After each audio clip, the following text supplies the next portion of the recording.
Hello, Mount Rudmore here, but you can call me Nick. Uh, I am back with technically my second Big Brother stream, but my first since the season started. I am going to talk about the premiere episodes because it was a two-night premiere, and I'm also going to talk about the first feeds. We've gotten them for about 12 hours now, but there is one thing I want to talk about first. I meant to talk about it in my initial stream. Get this book, The Big Brother Bible, written by Brody Stewart Werner. It is very entertaining. It's very insightful. It doesn't pull any punches, which has actually kind of gotten the book in a little bit of trouble, but personally, I like a good rabble rouser. So, yeah, go check that book out. It's available on Amazon. Now, on to BB26. I'm going to start by talking about the episodes. By which I mean I'm mostly going to be talking about the first episode because the second one was basically the same. I'll probably talk about the first episode for twice as long as I'm going to talk about the second one. So, we meet the first 8 players. They are Tucker, Kimo, Angela, Chelsea, Rabina, Cam, Mackenzie, Joseph.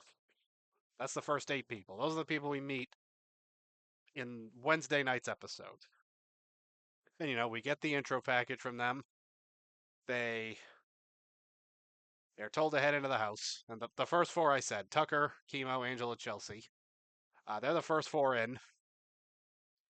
But Julie calls their names, and there's a little bit of hesitation on their parts. Nobody wants to be the first one in. And that tells me we've got some players in our midst. But Tucker was aware of the curse, and he voluntarily walks in the door first because he wants to be the one to break the curse. I mean, let me just say, this was a great game of chicken. I really appreciated it. But personally, I know this show recruits people. I think they should put a recruit in the first group just to make sure someone can walk in first. Now, that being said, Tucker going in. And I do have a little bit of concern about this because he was my first round draft pick. And the first person in the door never wins. But he said he wants to be the first one in to break the curse because he is originally from Boston. And Boston has a history of breaking curses. You know, the curse of the Bambino, 1918. Babe Ruth gets traded from the Red Sox and says they're never going to win a World Series again. And they didn't for 86 years. 2004, they were down 3-0 to the Yankees for the series, not in one game, for the whole series. And then they came back and won the next 4 games and won the American League championship, and then went on to sweep the actual World Series. So Boston breaks curses. So we'll see if Tucker can do it. That being said, Tucker does not live in Boston anymore. He now lives in Brooklyn, New York. So we'll see if he can bring that energy. So yes, he's the first one in. Chelsea is holding the door for everybody, like Michael in BB24. Angela is very hyper, super excited to be in the Big Brother house. She's like, "Oh my God, this is a dream come true. I'm so happy." And Chelsea is getting a little worried about her. She's thinking she's a little too hyper. And like, I'm worried about Angela being hyper in the sense that the whole time, like I said this in my cast impressions video, Angela has first boot written all over her face. In fact, she has night 1 elimination written all over her face. Like, I'm talking Jody, I'm talking Glenn, I'm talking David, I'm talking Cameron. BB19 Cameron. BB25 Cameron should have gone night 1, but that's beside the point. So yeah, they go in, and then the second group goes in. Rabina, Cam, Mackenzie, Joseph. There was no hang up with this one. Everyone's like, okay, we're not first. I think that's the best one to be in a group of 8 and you're in the second 4 to go in because then it's like you got nothing to worry about. Mackenzie says the guys aren't tall enough for her. She's 6'2" in heels. And the guys that are in so far, Tucker, Kimo, Cam, and Joseph, not tall enough for her. Although Kimo wouldn't be interested in her anyway because he is gay. So, yeah. I mean, on that level, I do kind of appreciate that she's just kind of cutting showman's odds in half. Like, if it's going to be somebody, it's not going to be in this group. So, you know, I don't mind that too much.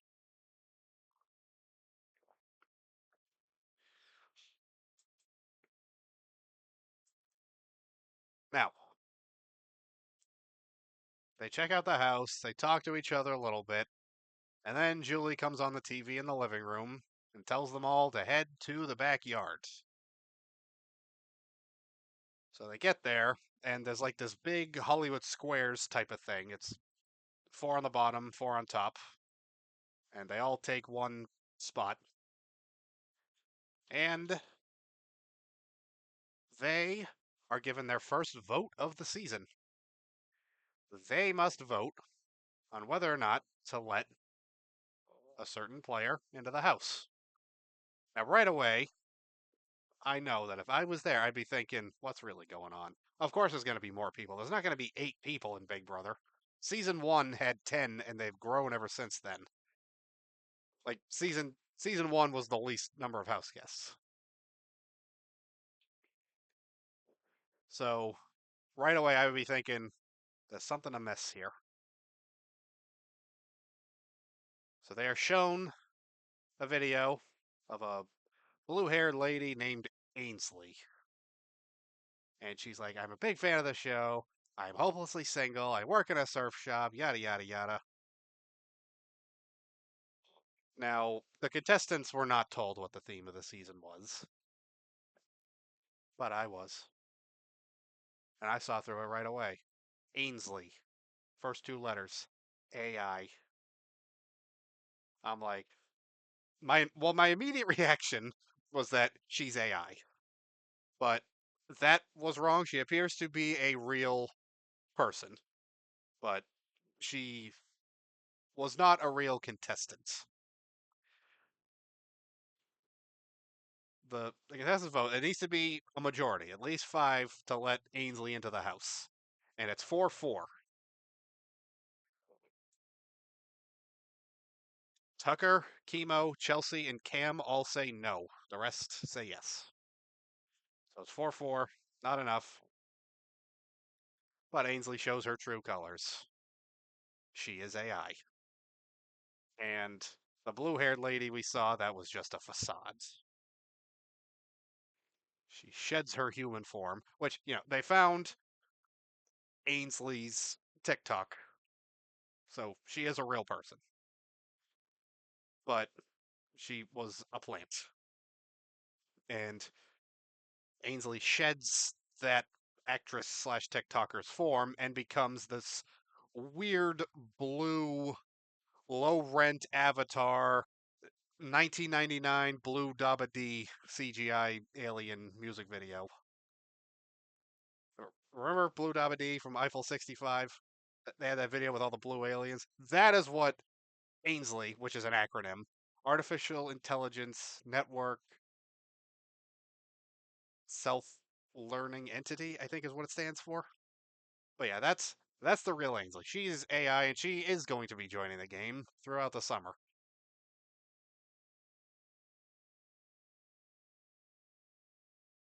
And as it turns out, the people who voted yes will get an advantage for being willing to let Ainsley into the house. They are going to compete for an upgrade to their game. And the people who voted no are going to be competing against each other to not get a downgrade.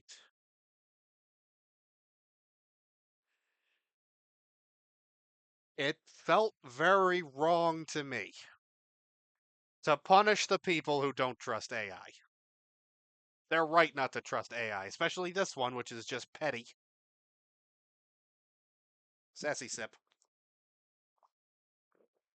First sassy sip of BB26. And it's not even directed at a contestant.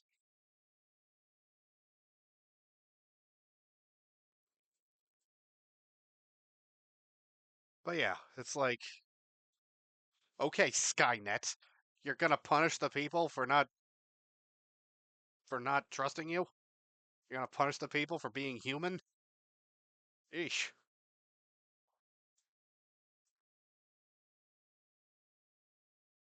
Now, each contestant is shown a door. Well, they're shown two doors. One says yes over it, one says no over it. If they said yes, they go in the yes door. If they say no, they go in the no door. Pretty simple. Uh, the yes door involves sitting in a chair and being shown colors flashing on three screens as you're spun around in that chair. And it's basically Simon. You just have to remember the you just have to remember as many as you can. And whoever gets the most colors in the shortest time wins. They get the advantage. Um Angela gets one color. But Joseph, Rabina, and Mackenzie all get three colors. Sorry, four colors. They get three more colors. That's why I said three. Sorry about that. But they get four colors, and Mackenzie gets it in the fastest time. So Mackenzie wins the upgrade. But we are not told what it is yet. Now, as for the nose, they are shown four boxes that they have to stick their head in.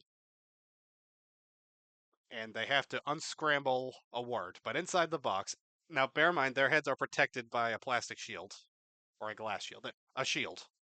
But there's snakes in one of them, there's scorpions in another, then there's spiders. So it's a little freaky, but they're completely safe. And, I'd probably be a little hesitant to stick my head in there. I'd be like, oh god, I don't trust this. But once I actually did it, I'd be like, oh, there's a glass shield. I'm fine. And I decoded all the words very quickly. It was like there was dread, there was anxiety, there was terror, and I don't remember what the other one was. But they have to poke their head in, run over to a wall that has a bunch of different words. They're all similar themed. They're all like phobia themed. In fact, one of the words is phobia. I mean, phobia was not actually picked, but it was an option on the wall for them. So yeah, they stick their head in, they unscramble the word, they run over to the wall, they put the word on the wall, then they move to the next one. They have to get four of them, and then they have to plug in a big fake plug into the wall and then press a button. Now, Tucker kind of takes his time with this. He's just like, whatever, no problem, I got this. Cam and Kimo move at a brisker pace. So it's looking like Tucker might be in trouble. All Chelsea has to do is just move at a decent speed and not forget anything. But she did forget something. She forgot about the plug, which is 100% something I would do. If I was in this group, I am very, very concerned that I would have forgotten that plug. Like that is 100% something I would do, and I would have gotten the disadvantage. Like Chelsea figured it out faster than me, but she still figured it out in the slowest amount of time. So she is the one getting the downgrade. Again, not told yet. In fact, she doesn't even know she lost yet. And for that matter, Mackenzie doesn't know she won yet.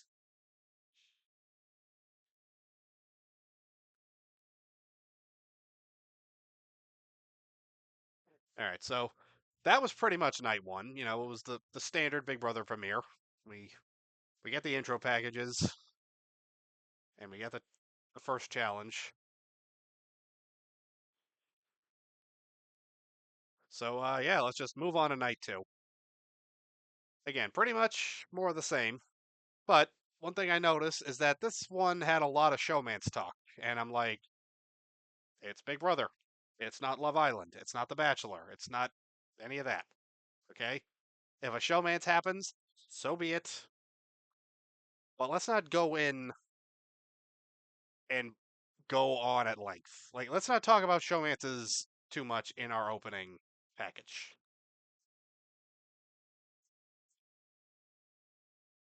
So, yeah, night two, it's everybody else. I I didn't actually write the names down for this one, but it's everyone that I didn't say already. So they all get in.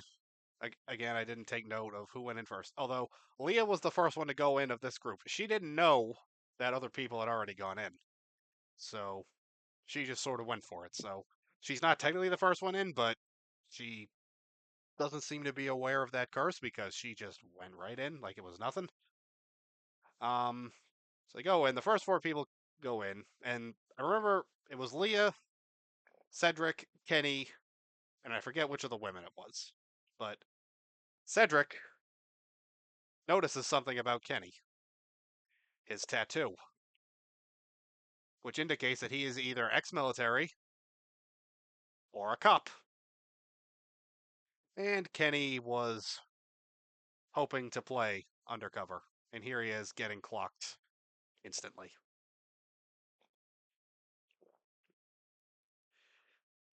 He already looked like too much of a cop. I thought he was just going to get clocked based on that, but he actually has a tattoo that gave him away.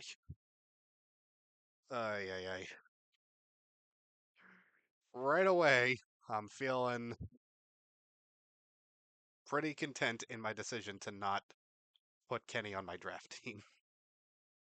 I'll go over my draft team later, if I remember. Um, so they all get in. Come to think of it, it's possible Cedric and Kenny were in the second group to go in out of, well, the fourth group to go in, I guess, technically. But either way, point is, they went in together and they were meeting each other. Cedric saw his tattoo. And let's not forget, Cedric was in military intelligence. So he's probably trained to be extra good at noticing stuff.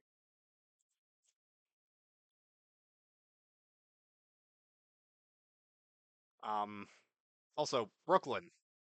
It's possible Brooklyn was in this possible group of four, the first four in. It might have been Leah, Kenny, Cedric, Brooklyn. Brooklyn calls herself. Actually, no, I think this was just in her intro package. She called herself a spicy cupcake. That sounds disgusting. First of all, this might make me sound like a freak, but I don't really like cupcakes. And I don't like spicy food, which is probably not too surprising considering that I am quite Caucasian. Um, but yeah, a spicy cupcake really sounds like a nasty thing. That's like someone on MasterChef thinks they're funny, thinks they're clever, and thinks they can pull it off, and they get eliminated for it.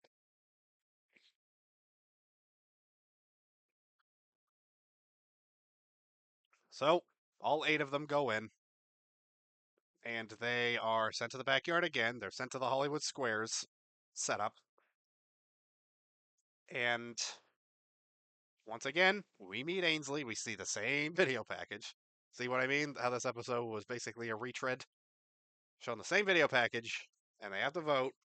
But this time, only two people vote to let Ainsley into the game. It's Leah and it's Quinn. Ainsley reveals herself, and the look on Quinn's face is priceless. He's like, "Oh my god, that's what this AI looks like." He was just like, "I can't open my mouth. I'm not much of a smiler, so my mouth doesn't open super wide, so I can't really do the face like Quinn did, but Quinn had a great face."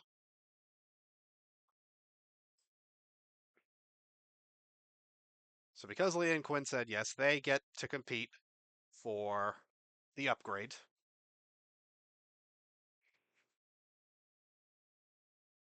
And everyone else said no, they get to compete for the downgrade. The comps are a little different than they were the night before. This is like the one place where we really differ from the first episode.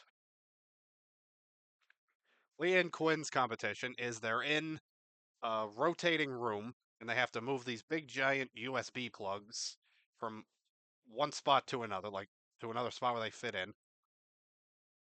And whichever one of them can do it in the fastest time gets the upgrade. Quinn does it in, I believe it was like 54 seconds, and Leah did it in a minute 3. So Quinn wins the upgrade. But once again, not yet told. We are not yet told. Now, as for the downgrade competition, the other six, they all are shown a kind of maze. And they are given a bunch of discs. And they must move the discs along the maze and drop it into a bucket. But they can only use their face and their shoulders and maybe their chest. If they use their arms or their hands, they're out. Or at least they have to start over. So they just press their faces to the plastic with the disc and just drag it along this thing and try to drop them into the buckets. I don't think anybody got more than 2. So it's just a matter of who gets them in. In fact, they might have all gotten 2.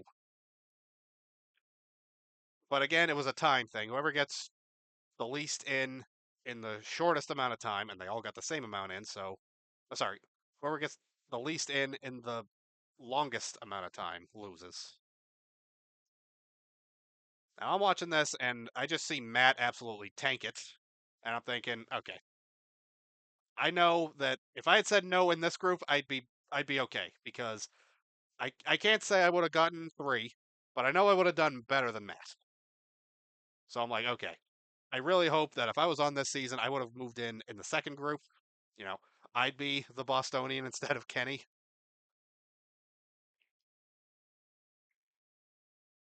or maybe instead of Tucker, I guess. But then I would have been in the first group. Anyway, if I was in if I was competing in this competition alongside Matt, I'd be fine because I could have done it. And as it turns out, Matt was not even the worst performer in this challenge. It was Cedric, which kind of surprised me. Like it was the two athletic guys that struggled in this competition the most. Like everyone else just kind of did it at like the same kind of mediocre pace. I don't remember any one of them excelling at it because, like I said, they all got 2 as far as I could tell.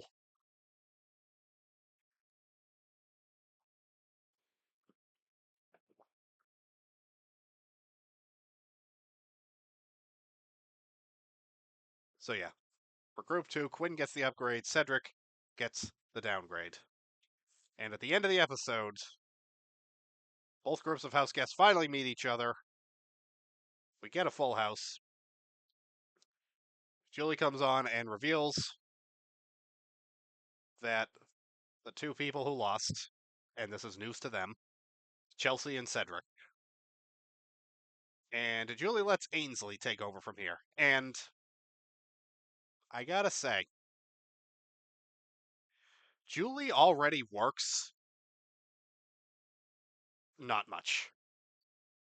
She's only here for the live episodes and preseason content. So if we want to get technical, Julie works about 25 to 30 days a year. And now Ainsley is here to do her job for her because Ainsley describes what Chelsea's and Cedric's punishment is going to be. And all Julie can do afterwards is say, "You heard that right. She wasn't lying." Like, thanks, Julie. We didn't need you for that. But here is the punishment. Chelsea and Cedric are mascots. They will stand on the sidelines of the competitions and cheer everybody else on. To be fair, they're probably the 2 most energetic people in the house, so they actually make good cheerleaders. But Here's the problem. This punishment means they are not allowed to compete in HOH. They are not allowed to compete in veto, and to really twist the knife, they are not allowed to vote on Thursday night. But they are still eligible to be nominated.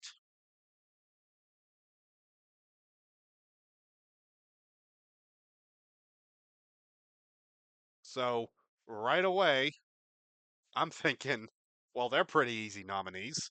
You're not even really getting any blood on your hands.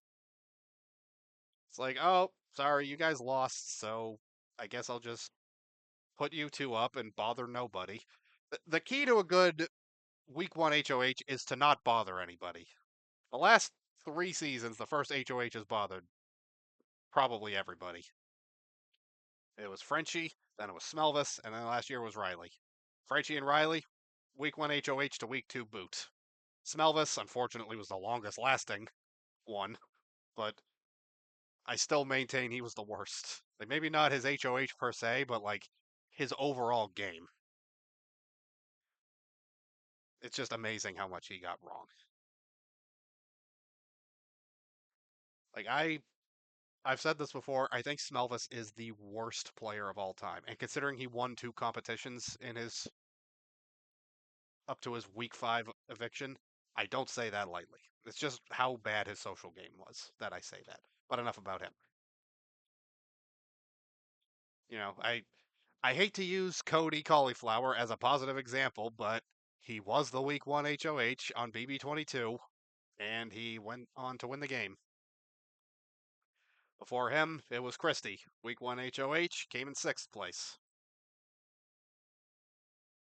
And then season before that, it was Tyler. Came in 2nd place. You know, first HOH has been on kind of a downward trend the last couple years. It's become a bit of a curse.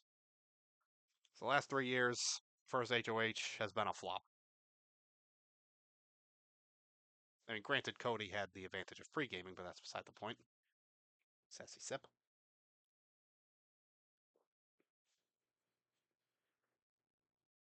Anyway, um, so that was my first thought.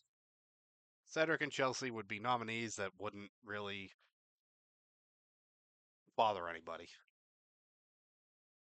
unless somebody else were to like make a thing. Like they're at least good initial noms, and then like you wait, it's like okay, is somebody doing too much? Then maybe you can kick around the thought of a backdoor. So then there was another thought. Oh wait, sorry. The advantages. We did not see Mackenzie and Quinn be told what their advantages are, but it's safe to assume they know at this point in time. They're just not talking about it to anybody. But we were told that the advantages are deep fake HOH and America's veto. I don't quite know what these entail, and I don't even know which one's getting which. So we shall see, but Julie told us what they are. That's the most we got so far. Now, after the episode ended, I started thinking it would probably be good for Leah and Quinn to get in good with each other because Leah's the only one that knows for sure that Quinn won the advantage. So it'd be in Quinn's best interest to bring her in and be good with her and build trust with her. But I did not realize that, or at least I didn't really connect that. I mean, they did kind of show us, but they were all presented those doors individually, and they went in individually with no one else around. So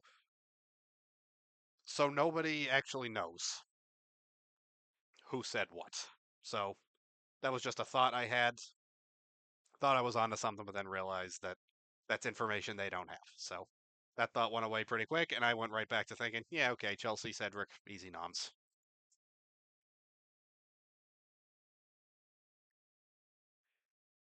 And another part of that I realized was that if everybody knew they were the two that competed for it, then they know one of them has the power, so then they could just be nominated to flush the power. But again, people don't know that. So again, I was a little too clever. I was operating with information that they do not have. which is part of why I want the live premieres back because it's like as awkward as they were, it's all there. Like you see it, it's raw, it's real. There isn't anything confusing going on. It's usually pretty awkward, but it's worth it for the night one feeds.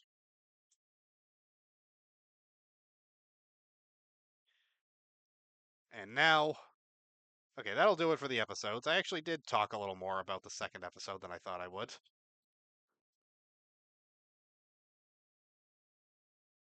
So now we move on to the live feeds. They came on at about 2 a.m. Eastern Time, which is my time zone. So I was in bed by that point. I had to wake up to feeds information. And I woke up at about 7 a.m., which is pretty early for me. So I must have been excited. It's like, oh, okay. I just reach over, grab my phone, and I'm laying in that bed behind me, grab my phone from right there on this table, and I'm just like, okay, what's going on? What's going on? What do we got? What do we got? What do we got?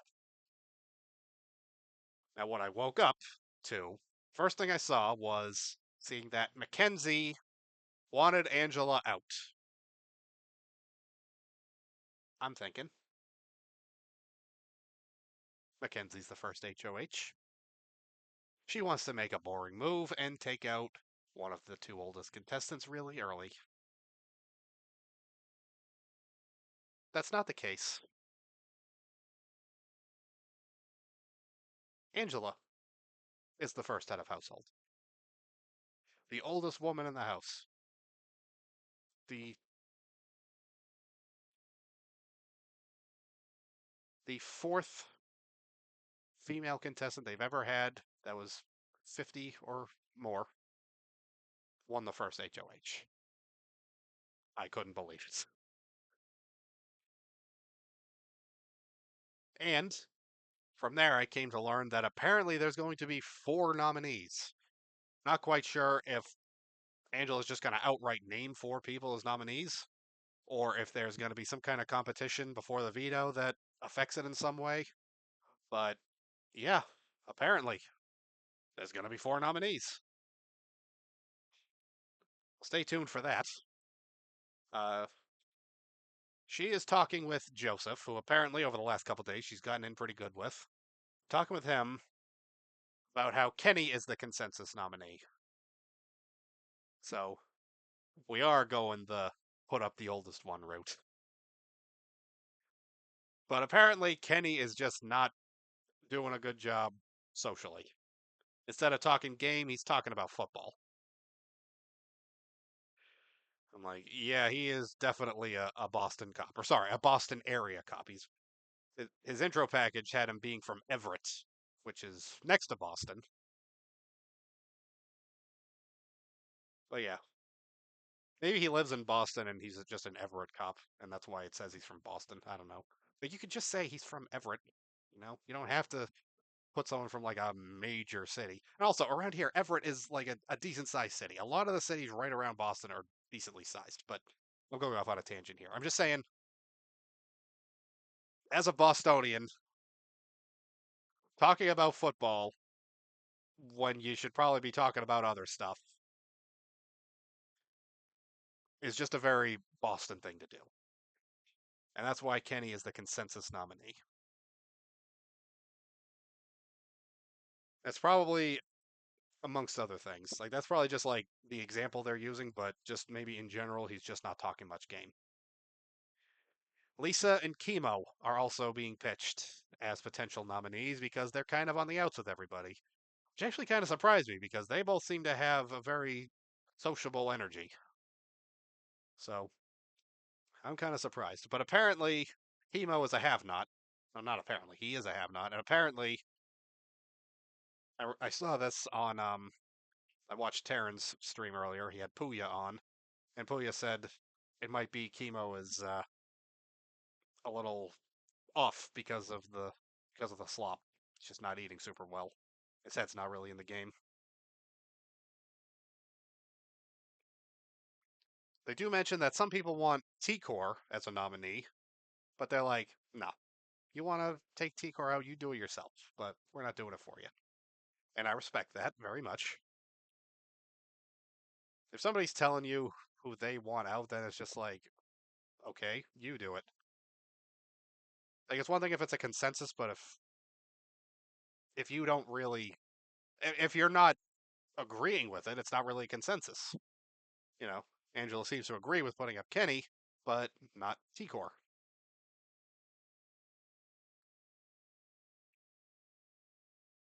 But yeah, they're just like, we don't have to do anybody else's dirty work.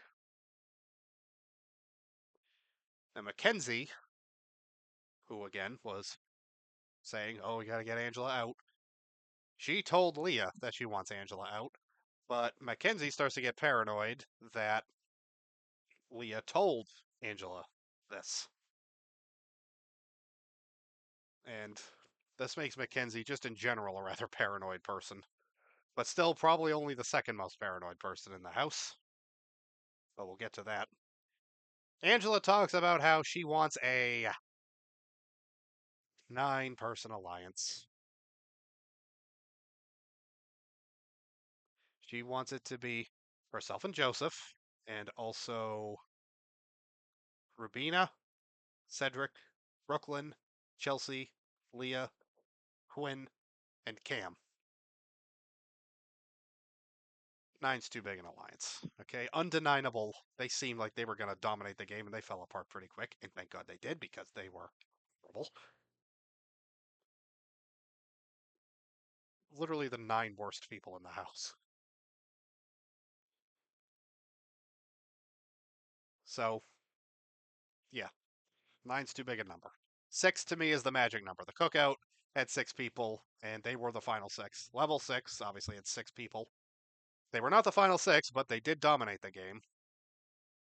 The final 6 was basically, it was 4 of level 6 and 2 honorary members. 2 people that they used the whole time.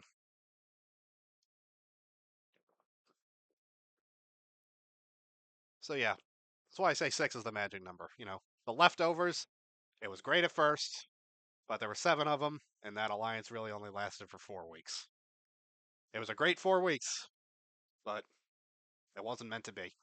They did not end up as the final 7.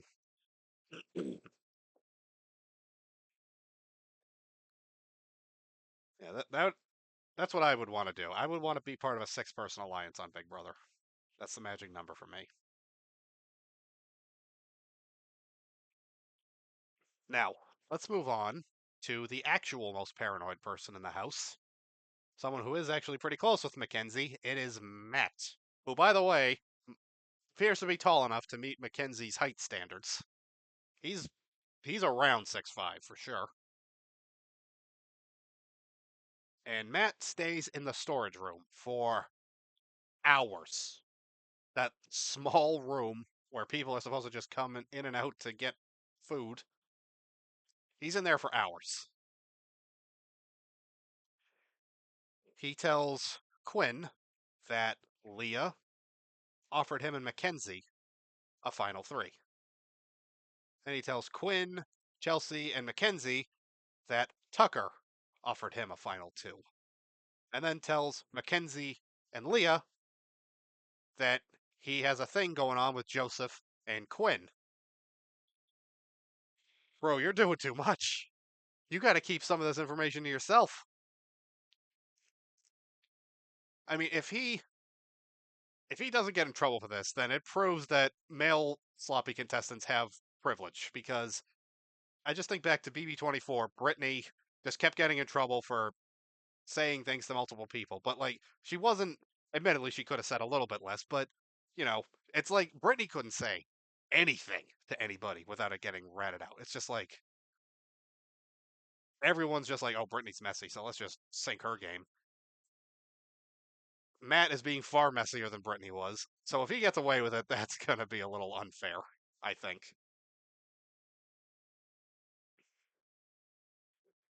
But yeah, I think Matt's doing too much, being too messy, and you know, good way to get yourself nominated week 1, especially when there's 4 people going up, apparently.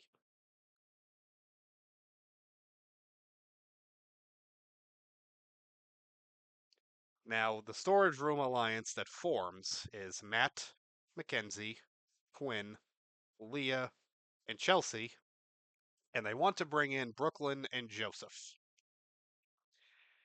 Angela noticed that there was a lot going on in the storage room, and that Matt, in particular, was not coming out.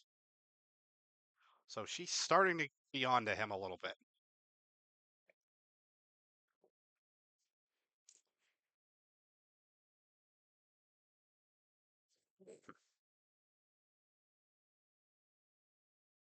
She talks about this to Chelsea, and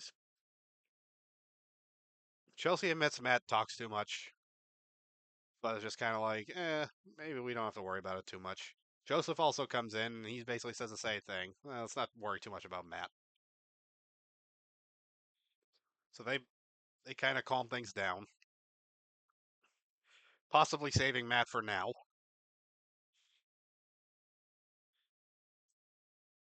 So they probably, it's not like they're anti Angela. At least that's not the impression I'm getting. It's just they kind of want to also have Matt. Like, I think they're both trying to play the middle a little bit, which, is a good spot if you can get into it.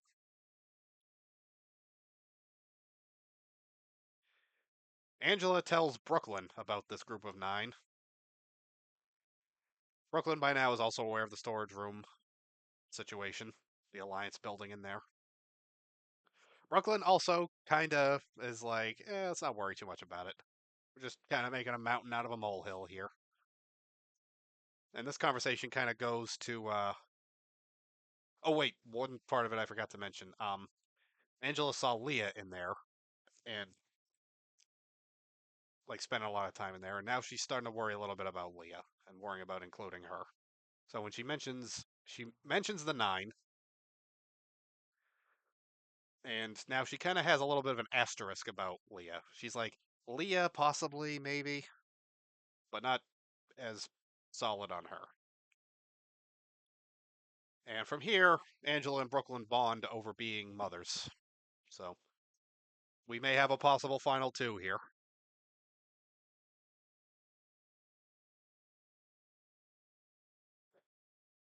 So back to Matt. Ruthie Chioma has followed. Thank you, Ruthie. I appreciate it.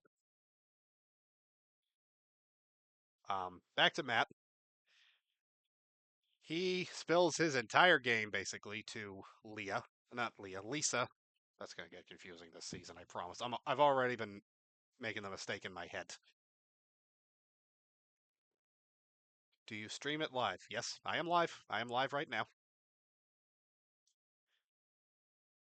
Just talking about how Matt's spilling his entire game to Lisa, and he really did not need to do this because Lisa has been kind of on the outs, and now she's just getting a buttload of information, and it's like, whoa. And he even proposes making an all male alliance to her. That is a very interesting thing to do, a very interesting thing to say to a woman that you're thinking of making an all male alliance to kind of combat an all female alliance. It's like, honestly, Matt, you're starting to veer a little bit into Frenchie territory here.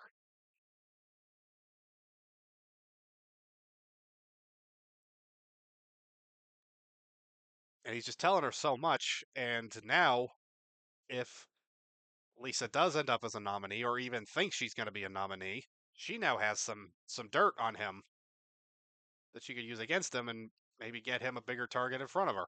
So, yeah, Matt really might be screwing himself here.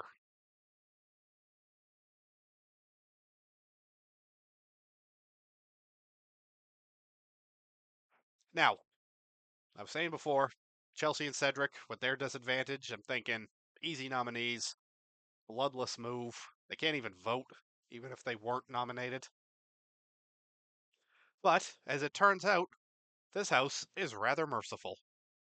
Everyone's kind of in agreement it would be a little unfair to put them up. Maybe Angela doesn't want to do it because everyone will think of her as just being too harsh. Which, you know, if you get enough people on your side, it doesn't really matter. But she doesn't seem to have any interest in making the easy move, the obvious move, and I commend her for that because it would have been kind of boring and would have just kind of felt like Cedric and Chelsea didn't really get a chance to play.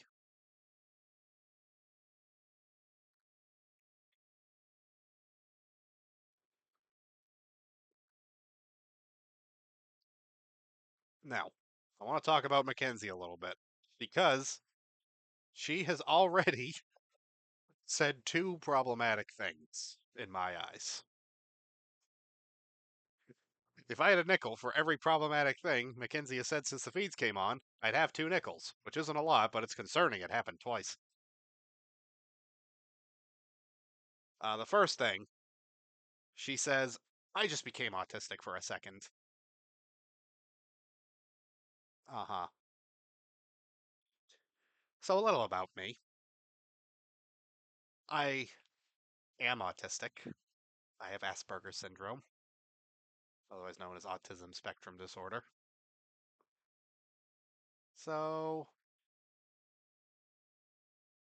what do you mean by that, Mackenzie? Is that just another word for stupid? You think all autistic people are stupid? Because that's kind of what it seems like. I mean, it seems like you're just using that word as a synonym for stupid. It's like diet R word nowadays. Listen,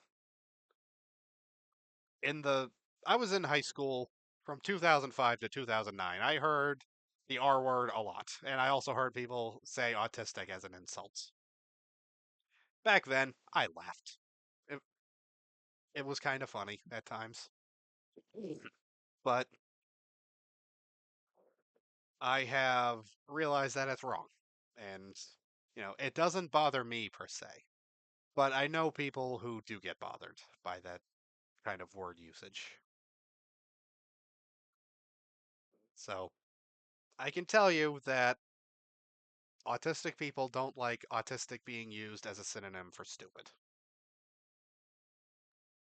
And then there's the other thing, where she changed her voice to say something, and I'm going to say this as gently as I can, because I don't want to get in trouble myself. She sounded like she was speaking in she sounded vaguely African American with what she was saying. And that also doesn't really fly anymore. Like that's the reason why Hank Azaria is no longer the voice of Apu on The Simpsons. The reason why Mike Henry is no longer the voice of Cleveland on Family Guy. This kind of thing just doesn't really go over as well as it used to. So it's something we got to be a little more cautious of in this day and age. And I'm just thinking, it's day 4. A, how are you already like this early? And B, what did we miss before the feeds came on? That's what I'm thinking about right now. So, just based on what I have seen off the feed so far, I'm gonna be honest, Mackenzie is my least favorite person so far.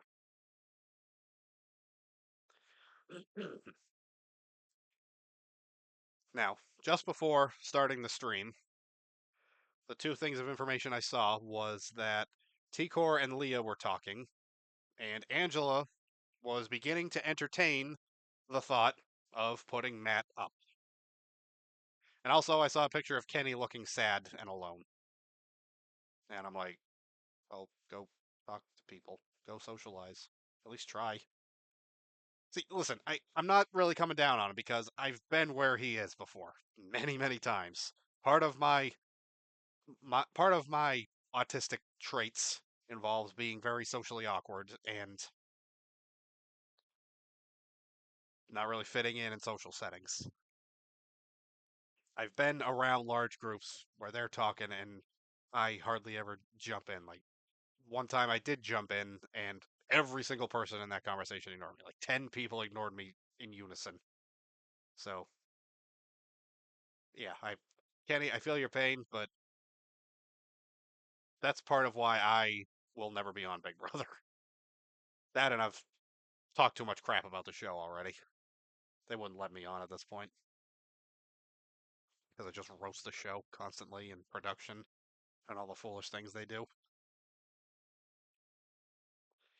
But yeah, Kenny, go socialize, you know? All right, so that's all I got on my notes. Now I'm going to check the feeds and I'm going to well, going to check updates. Find out what's been going on since I've been talking. Getting hot. I should have brought the fan in my room.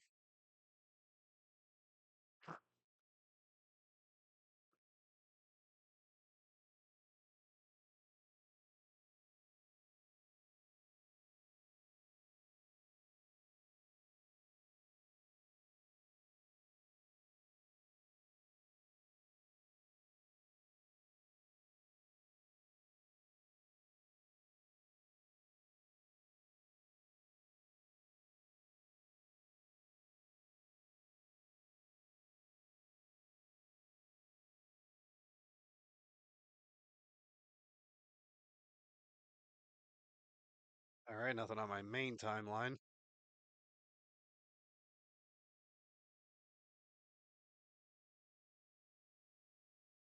Now to check the hashtag. Oh, wait. Check BB updates first. They're not going to be as active this season either, just like last season. Well, last season they basically got chased off because fandom did not know how to behave last year. So again, it's probably going to be a reduced presence from BB updates this year. Again. All right, they haven't updated yet today, so checking the hashtag.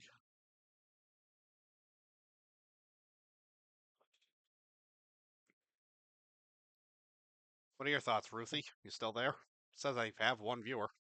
You're the only one who's said anything so far. If you got any thoughts, let me know.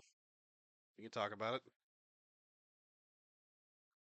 Oh, apparently Angela does not trust Mackenzie or Matt. So they're probably, I don't know, might not be looking good for them.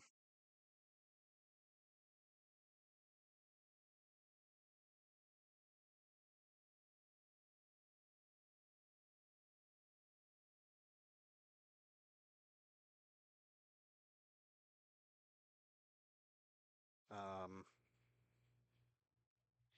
okay, let me check. I'll check Hamster Watch.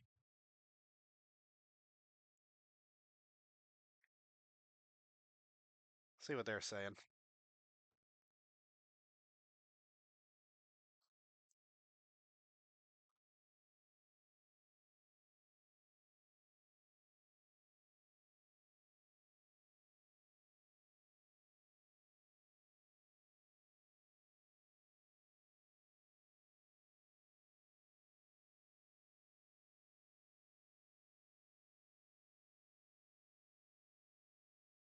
Ah, apparently Cedric, Chelsea, and Cam are confirming that they are the core within this nine-person alliance. I guess the one Angela was pitching.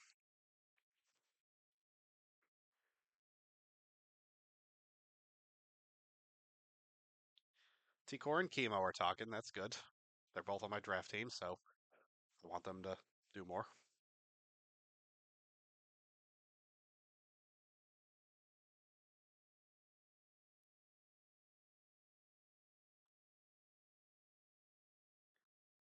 Okay.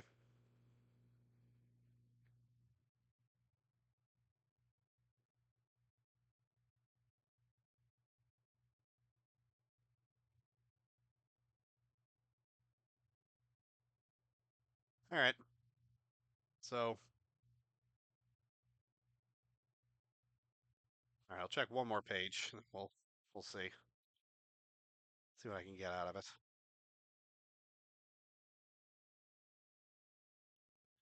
Apparently, Angela has not locked in her noms yet. So, still up in the air who she's going to put up.